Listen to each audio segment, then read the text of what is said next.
on time. We are going to start on time. It's my great pleasure to introduce to you Olivia Darby, who's actually one of the placement supervisors for those of you who are in Wonder Foundation.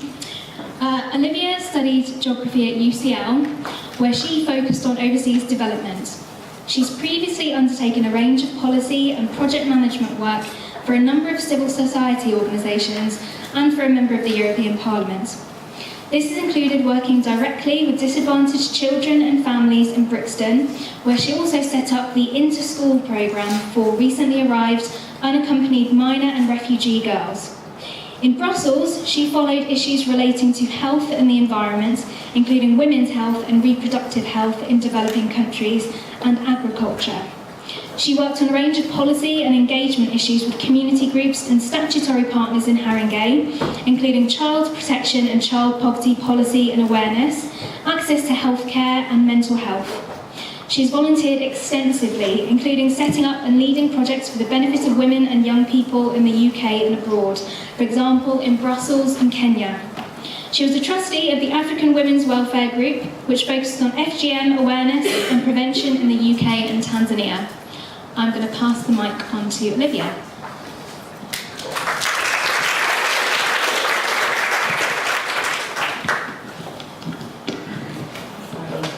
I might need a round of applause when I've actually finally put this mic on. Okay. While walking along a beach, an elderly man saw someone in the distance, bending down, picking something up and throwing it into the sea. As he got closer, he saw that the figure was a young man, and he was picking up starfish and gently throwing them back into the water. The old man came closer and he said, "Hello, what are you doing?" And the young man paused and he said, "Well, I'm throwing starfish into the sea." The old man smiled and he said, "But why? Why are you throwing starfish into the water?" And the young man said, "Well, the sun is coming up, the tide is going out, and if I don't throw them in, they'll die." And the old man looked at him and he said, "But young man, there are thousands of miles of beach, there are thousands of starfish.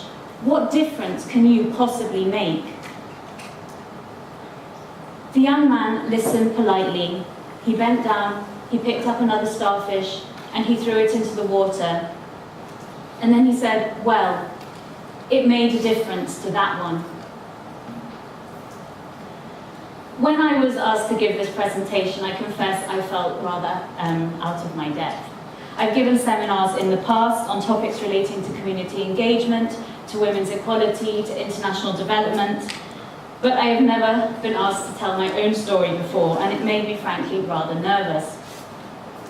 What I want to share with you, rather than theories or a map of global citizenship, is a series of experiences that have helped me to understand what a global citizen is. These experiences have helped me to make the decisions that I have made relating to my career, and I hope that they will give you something to mull over during your placement over the next couple of weeks. To go back to the starfish story, for me, global citizenship is about making a positive difference, because even if it's only small, it can be extremely significant to somebody. When we think about global citizenship, the first thing that always comes to mind is people overseas. And I am a strong believer in helping people overseas. Because of this, I set up Wonder Foundation with friends in 2009, and we work with local projects helping women and their families through education and personal support in 16 countries. However, my approach to international development is very much coloured by my experience working with women and girls here in the UK. London is the perfect place to become a global citizen, and UCL is a great place to start. Studying here, we're so lucky to have classmates from all over the world, an opportunity to share experiences and to learn from each other. Working in the voluntary sector here in London is a chance also to meet people from all over the world and to understand what is important from them.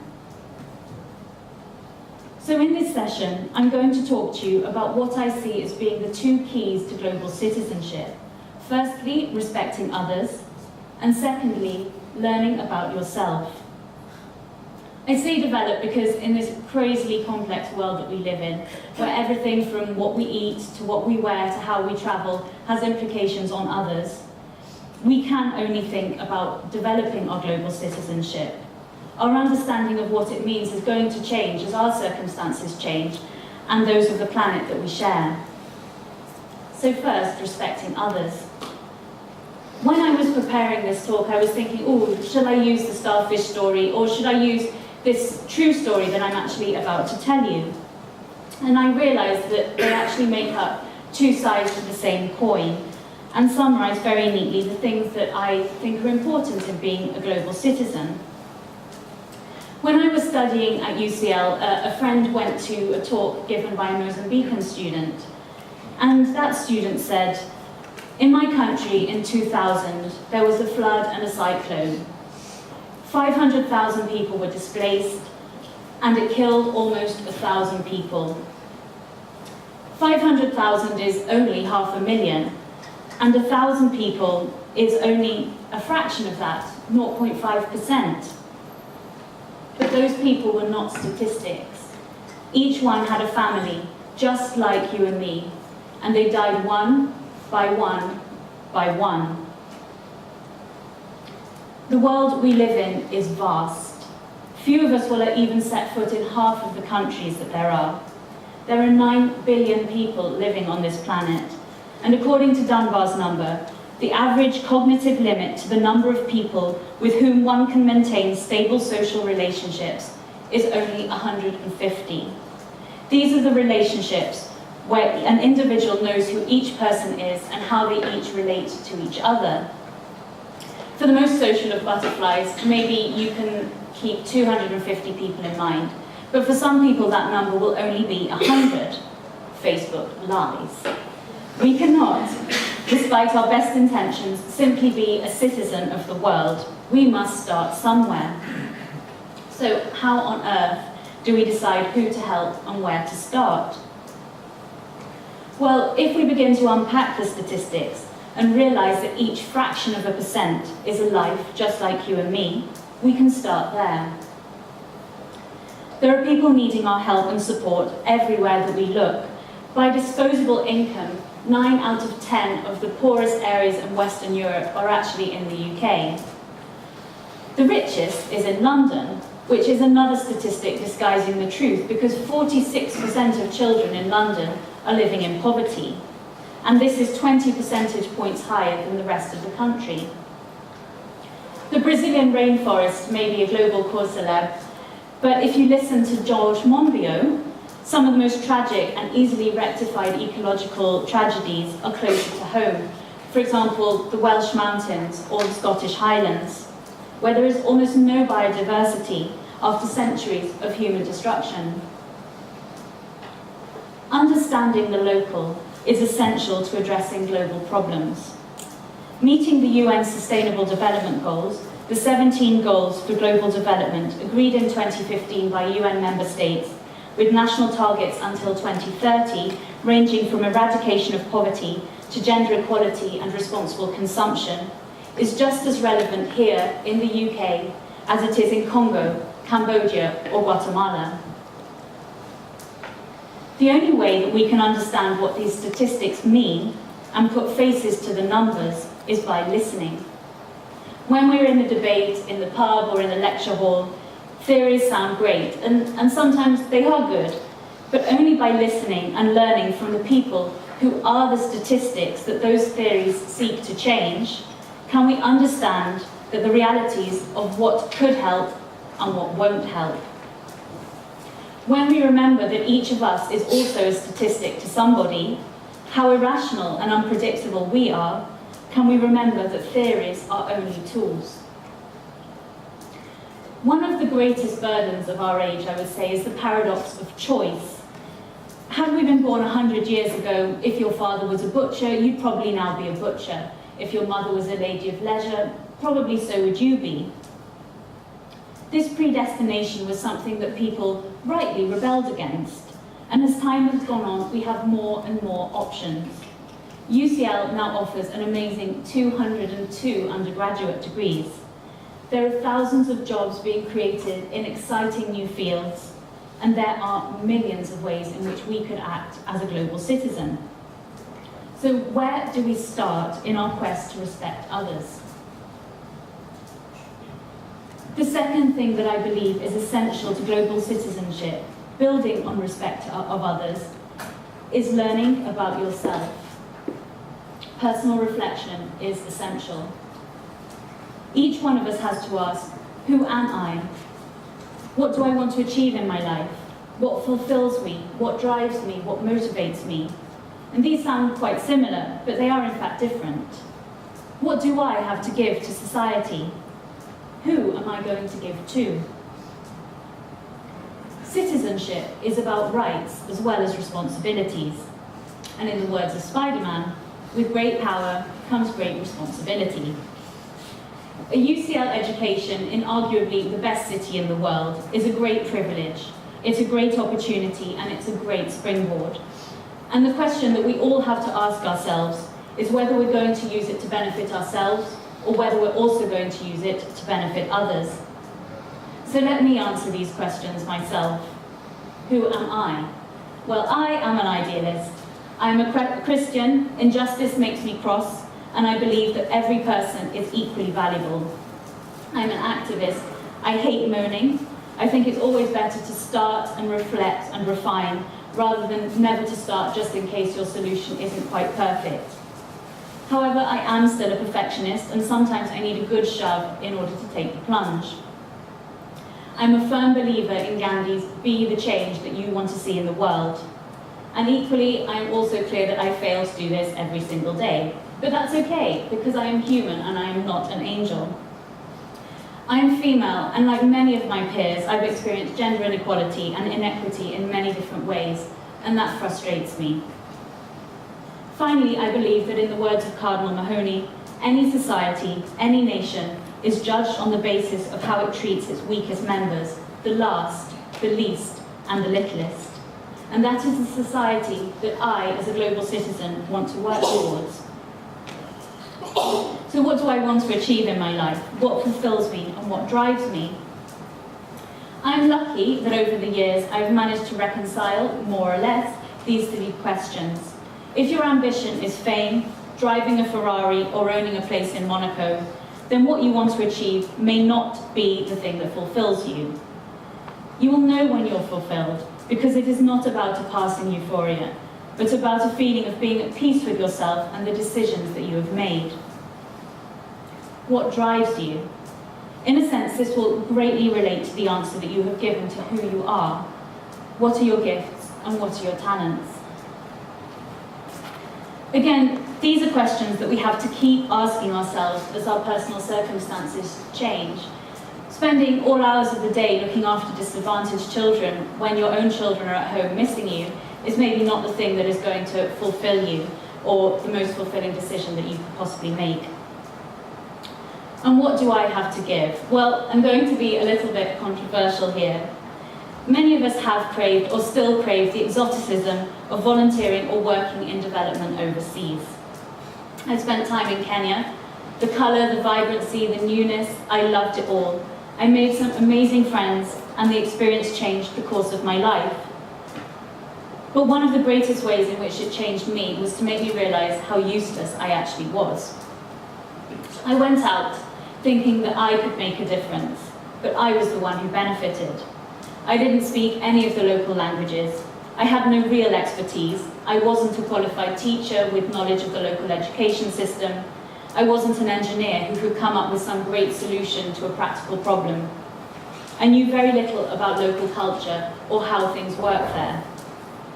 I learned a huge amount, and I'm very grateful for that experience, but I met many Kenyans who were much better qualified than I was and also had local knowledge. In 2013, some of you may be aware that there was an enormous typhoon, Haiyan, in the Philippines. When it happened, I had just come back, in fact, from the Philippines, where I'd been visiting some of Wonder's education partners there. Wonder focuses on education interventions that will have a long-term impact rather than humanitarian relief. But knowing that many of our project beneficiaries were also affected by the typhoon made us want to step in and do something. The affected area, the Visayas, is a huge number of islands.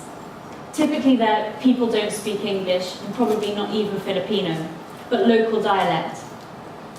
These challenges meant that aid was slow to reach even the larger islands and even the interior of the larger islands, when infrastructure had been destroyed. But equally, it was about local knowledge. Our partners, being local, had connections all over the islands. With the money that we sent, they were able to make a huge impact because the beneficiaries who hadn't been affected were able to volunteer to make things happen. And by chance, a friend who worked for a huge international charity to lead logistics landed in Cebu, and by that time our partners had already been giving out lots of emergency help. The international charity arrived. They had nowhere to stay, they didn't have any vehicles, they didn't have any local language knowledge, and it was thanks to our local connections that they were able to start their humanitarian work. And for me, these are both lessons in being honest with ourselves. A bleeding heart is not going to make any difference. And I know, because I have been accused of being a bleeding heart 100 times. Empowering local people to make a difference in their own communities, which is what Wonder does, I believe is the best and the most sustainable solution. So think about your skills and your experiences. In the voluntary sector, soft skills are very, very valuable, but hard skills are too. Have you noticed something in your local community that you could address? Are you a medic? Are you an engineer? Are you a designer or a filmmaker? Could you work with communities to develop a sustainable, appropriate technology solution to a problem? As a citizen, what do I have to give? I'm not the cleverest, I'm not the most qualified, and I'm not an expert. I do have a love of learning to a fault. I'm a fount of useless information, and my mum says that I never grew out of the why phase that toddlers tend to grow out of, and this frustrates her immensely. To this end, I love learning from people, understanding new perspectives and experiences.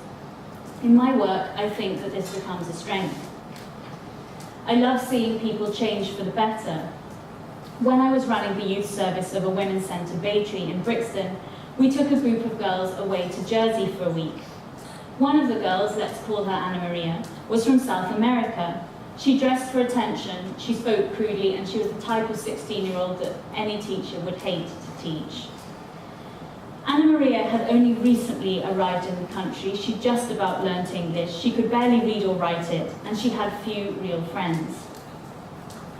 One of the activities that we had planned for the girls was that they would go and put on a show in an old people's home. This was great because it meant that they had something to do in the evenings and that we could have half an hour's peace. When we visited the old people's home, we discovered that one of the residents was originally from Spain, and she was delighted to be able to speak Spanish to Anna Maria. Anna Maria's posture relaxed, and I saw her comfortable in her skin for the first time since I'd met her, because she'd found out that she did actually have something to give that other people thought was worthwhile. I loved seeing that, but again, it taught me a very important lesson. We are much more fulfilled when we give than when we receive. Thinking about being a global citizen as only us going out and supporting other people, rather than realizing that we are also beneficiaries and that beneficiaries are also citizens, is hugely important. Tim Beasley-Murray talks about the horizontal and vertical aspects of global citizenship. And I think I've spoken mostly about the vertical aspects, the looking around us and seeing the people who it's easy to miss. The Sustainable Development Goals are our global citizenship target until 2030. And just within your groups, within the groups that are going out to the different projects, I'd like you to spend 5 minutes thinking about the project that you are going to be working with and which of the 3 development goals, which are here, you think that your project best addresses. So 5 minutes, starting now.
What you all found out, but sadly we don't have the time. But I imagine that what you have discovered is that your project actually addresses several, and that you've struggled to narrow it down to 3. Am I right? Yes? No? Yes? Okay, this is important because actually it shows that however you decide to act positively as a citizen, through voluntary work or through working in the third sector, you'll be addressing multiple problems. Secondly, it shows how by starting in the UK, we are tackling global problems. The sunshine may be rare, it may not be terribly exotic, but the work that you do here has the potential to touch just as many hearts and lives as the work that you might do anywhere in the world. My final point is to aim not to be a hypocrite. Now, sadly, we are all a little bit hypocritical because our lives are busy and they're complex and we aren't perfect. Live your global citizenship. You'll be amazed by how many questions it opens up with your friends and how you are able to inspire them to be good citizens too.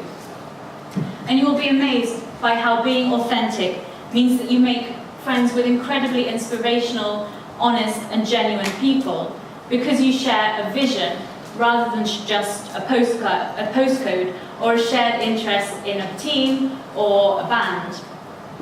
A million Facebook shares or Twitter rants or slogan t-shirts is nothing on seeing somebody actually live their values and being a good citizen. So at the end of the week, I'd encourage you to go back to the questions. Who am I?